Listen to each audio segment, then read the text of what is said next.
السلام عليكم.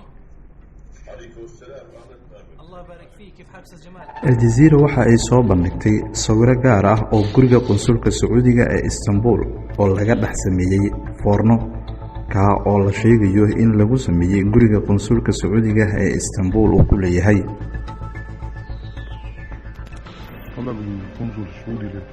codkan waa qof isagu sameeyay foornada. waxa uu leeyahay qunsulka Sacuudiga ayaa iga dalbaday foornadaasi in aan ka dhex sameeyo gurigiisa.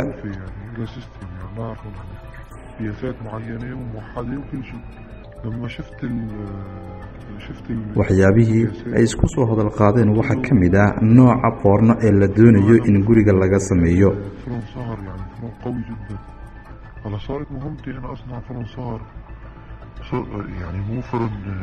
mas-uulkan la wareysanayay oo Aljazeera ay soo bandhigtay ayaa waxa uu tilmaamay in foornada laga dalbaday ay ahayd foorno si aada wax u dhalaalisa. foornooyinka caadiga ee la yaqaano waa 600 darajo ayuu yiri, laakiin midka laga dalbaday waa 1100 in laga dhigo heerkoodii kulka ah, taa oo waxyaabaha biraha ah aad u dhalaalin karta ayuu yiri. saraakiisha Turkiga ayaa waxa ay ka war heleen foornadaasi 3 maalmood kadib dilkii markii uu dhacay. waxa ay muujiyeen muuqaaladii la soo qaadayba meelo kale oo cusub oo guriga ka mid ah oo lagu soo ogaaday baaritaanka guriga qunsulka maalintii ay dhibaatadu ay dhacday. 45 kilogaram oo hilib ah ayuu ka dalbaday mid ka mid ah maqaaxiyaha ku yaala Istanbul. saraakiisha Turkiga ayaa waxa ay rumaysan yihiin ayaa la jiray in lagu daboolayay meydkaasi. meydka waa la jarjaray gudaha qunsuliyadda ayaana lagu jarjaray, kadibna guriga qunsulka ayaa loo qaaday. markii hore gacmihiisii ayay qabteen, labadiisii gacmood ayay gadaal ay u qabteen, kadibna madaxa ayay kiish ay u geliyeen. inuu iska celiyo ayuu isku dayay. afkii ayaa laga qabtay iyagoo gacmahoodii adeegsanaya. waa isku difaacay isagoo dhahaya sanbabada ayaan ka xanuunsanahay, waxaan qabaa dhibaato dhinaca sanbabada ah. kiish ayay madaxa ay u geliyeen. aad ayuu isaga celiyey, balse nasiib daro muusan awoodin inuu iska caabiyo. 7 daqiiqo kadib waa uu dhintay. meydkiisa ayaa dhulka ku dhacay. Salaax Abdabiiqi waxa uu ahaa qofkii ugu dheer ee kooxda, waxaana uu bilaabay in uu jarjaro meydka Khashoggi. waxa ay socotay muddo 30 daqiiqo ah jarjarista meydkiisa. markii la dhameeyena waxa uu ka dalbaday kooxda in ay kiishashka ay keenaan. maxaad u taagantihiin ayuu yiri, soo degdega kiishka keena. jirkiisii oo la jarjaray ayuu kiishkii uu ku riday, kadibna afka ayuu ka wada xiray. kadibna waxa uu u qaybiyey boorsooyinkii ay wateen.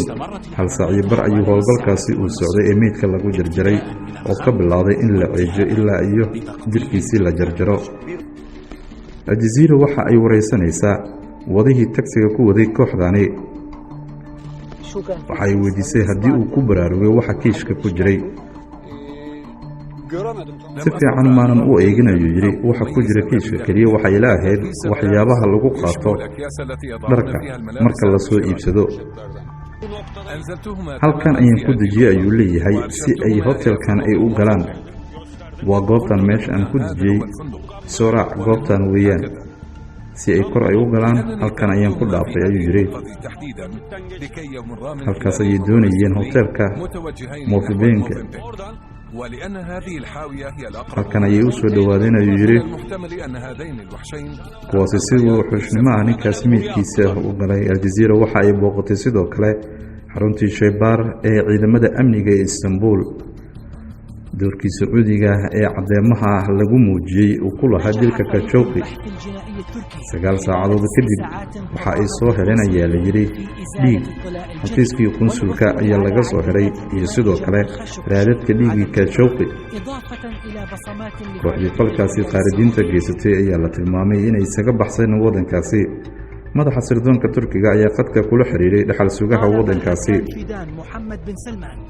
بالكشف عن مصير خاشقجي. waxaana uu ka dalbaday in lasoo gebagabeeyo kiiskaasi wixii jirana la caddeeyo si uusan u xumaanin xiriirka labada dal. balse salmaan ayaa isaga fogeeyey waxaana uu sheegay hadalkaas inuu u ogyahay mid hanjabaad ah. taleefonkii ayuuna ku damiyey.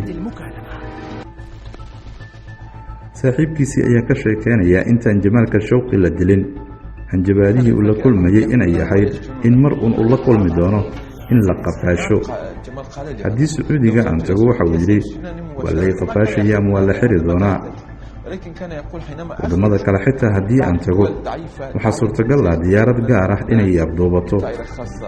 mas-uulkii hore ee sirdoonka ah dalka Turkiga ayaa isaguna ka hadlaya arrimahaasi. ma jirto wax hadda laga hadlo oo qadiyadda Khashoggi ku saabsan. dadku dhan waxa ay wada og yihiin arrinta meesha ay ku biyo shubatay. waxay ogsoon yihiin barta la rabo in la bartilmaameysado in ay tahay cidda amarka bixisay. mas-uulka ugu horeeyey ee dhacdadaasi iyo sidoo kale kuwa beenta faafiyey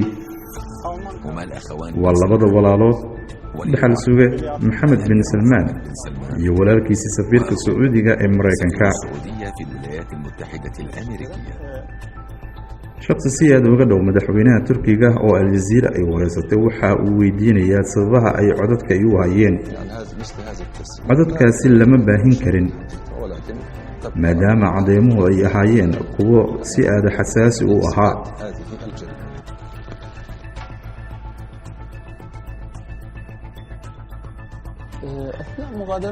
waxaa la weydiiyey sababaha ay u ogolaadeen inay dadkaasi ay isaga baxsadaan dalkaasi Turkiga. qofkaasi waxa uu ahaa qof aad xasaanad u leh. garsoorkiina waa uu naga soo daahiyey mowduucaasi qadiyadda ku saabsan ayuu yidhi.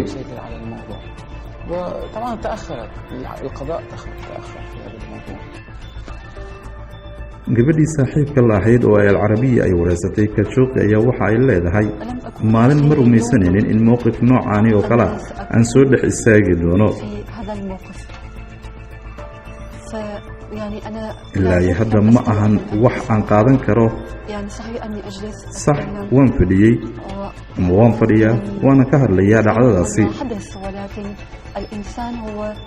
laakiin ka bini'aadamnimo